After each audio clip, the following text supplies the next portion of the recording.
A gente falou aqui no 3 em 1 sobre o arquivamento do pedido de impeachment contra o prefeito do Rio, Marcelo Crivella. Destacamos as ausências de alguns vereadores, entre eles Carlos Bolsonaro. O filho do pré-candidato à presidência explicou nesta sexta o porquê de ter faltado. Ele afirmou que estava cumprindo a agenda previamente marcada, uma vez que a Câmara estava em recesso e essa sessão foi convocada extraordinariamente.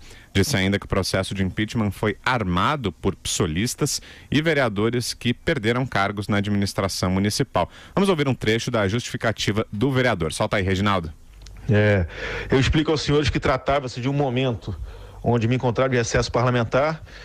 Existiam outros compromissos a serem seguidos, inclusive muitos deles acompanhando o presidenciável Jair Bolsonaro, e é uma faca de dois gumes. Se eu estou presente, voto com o prefeito, dizem que ele me comprou, e se eu estou ausente, e se eu estou presente, mas voto contra o prefeito, vão dizer que eu estou do lado do PSOL, que representa tudo que nós abominamos aí, desde sua agenda de sexualidade para crianças nas escolas, passando por liberação das drogas e tudo que não preste dentro da sociedade.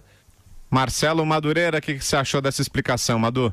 Misturou alhos com bugalhos, né? De humor, né? Botou ali na rabeira e estava acompanhando o candidato Jair Bolsonaro, né? Para dar o atestado dele do SUS, para dizer que é evidente, né, que essa questão desde que as declarações do prefeito Marcelo Crivella foram coladas à apreciação, né, da população, né, e que despertaram uma enorme indignação.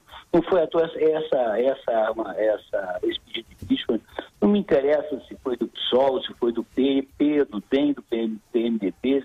Não interessa. Eu acho que isso aí era uma discussão que era do interesse da sociedade carioca. Ele, mais uma vez, bolsonaristicamente, aliás, o timbre de voz dele é muito parecido com o do pai, né? Ele querendo misturar as coisas, né, confundir o eleitorado num assunto em que com certeza devia estar acompanhando pontualmente e saber que haveria uma sessão extraordinária para discutir essa questão. Ele, de uma maneira bastante bolsonarista, né, digamos assim, preferiu tirar o seu da reta, se omitir. Né? Isso não me causa nenhuma estranheza. Só faz lamentar. Né? É esse o tipo de vereador que a gente tem no Rio de Janeiro e pelo Brasil afora. Né? Tirando o seu da reta sempre. E aí, Andreasa? Vocês vejam que coisa. Isso acontece muito com o pai, com Jair Bolsonaro. E com os irmãos, de modo geral. Uma posição emparedada por compromissos de natureza, de ordem ideológica. Não pode desagradar. Tem uma margem muito pequena de trânsito, sendo quem são, né? Sendo, portanto, os representantes do discurso anti-establishment, anti-corrupção e anti-esquerda, né? Então, se vota com Crivella, incomoda o eleitor anticorrupção, de que precisam. Claro, são receptáculos da indignação. Se vota contra o Crivella, forma como o PT e o PSOL.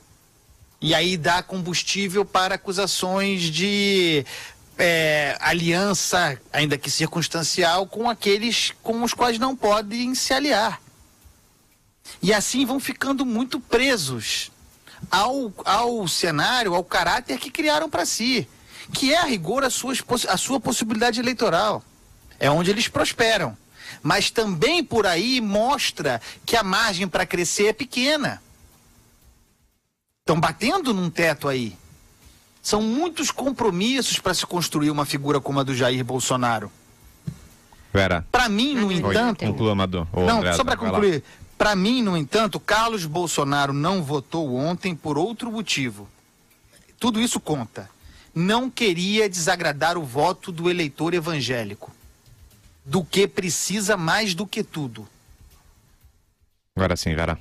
Concordo em gênero, número e grau com o Andreasa e parto do raciocínio dele para avançar no seguinte: se você constrói a sua vida parlamentar e, portanto, a sua convicção, qualquer que ela seja, com base num dualismo tão pobre quanto se eu voto com ele é porque ele me comprou, se eu voto contra ele eu estou com um PSOL que defende, entre outras coisas, erotização de criança, ou sei lá o que ele falou. O que você pensa, meu filho? Qual é a sua convicção?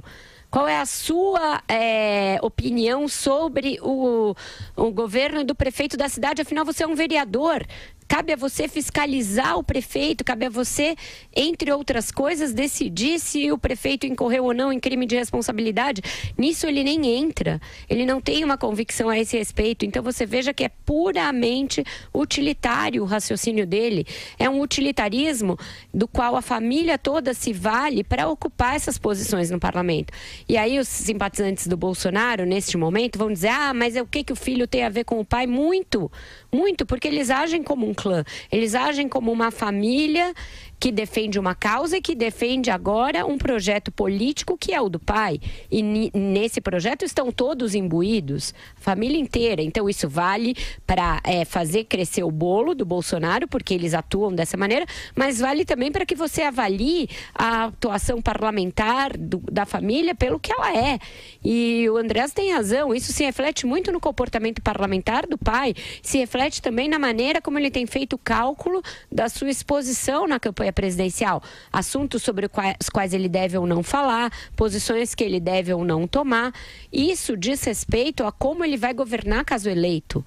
Afinal de contas, mostra uma dificuldade de compor eventualmente com partidos com os quais não concorda por essa trava ideológica, por essa viseira ideológica a que o Andreasa se referiu. E mostra também que vai ser um governo eventualmente capturado por esses personagens que eles criaram para eles mesmos. Então isso tudo é importante. Eu convido aqui o eleitor, mais ou menos esclarecido ou não, convencido, aliás, a votar no Bolsonaro, não a rever o seu voto, porque quem sou eu para ditar isso ou aquilo, mas para não ficar a prioristicamente bravinho. Já estão falando eles do Bolsonaro de novo. Atenção, você está prestes a eleger um presidente da República. Tudo que você tiver de reflexão, de informação, de ponderação é importante, é salutar, é esta hora para fazer.